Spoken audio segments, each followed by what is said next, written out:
তোমরা সবাই কেমন আছো? নিশ্চয়ই ভালো আছো।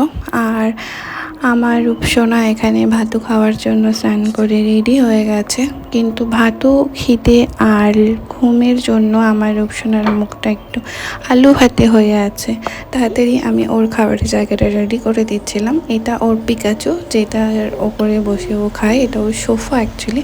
তো এই যে ভাতু খাচ্ছে, আমি প্রথম এই স্ট্রাকচারটাতেই ওকে খাওয়াই, তারপর আস্তে আস্তে একটু মোটা করব ভেবেছি। তো এটা ফার্স্ট খাচ্ছে, তাই জন্য ও এই স্ট্রাকচারটাতেই খায়। আর এই যে খাওয়ার পরে এখন পিকাচুকে নিয়ে মারপিট চটকা চটকি করবে, আর তারপরে এই পিকাচুর কানগুলো দেখছো না, এই কানগুলো ধরে চাপবে। এই সমস্তই ও করতে থাকে খাওয়ার কিছুক্ষণ পর্যন্ত, তারপরে ঘুমোবে। আগে এই যুদ্ধগুলো করবে, তারপরে ঘুমোবে। তোমরা সবাই জানিও ভিডিওগুলো তোমাদের কেমন লাগছে। আর ততক্ষণের জন্য টাটা, বাই বাই। আবার নেক্সট ব্লগে দেখা হবে। ভালো থেকো।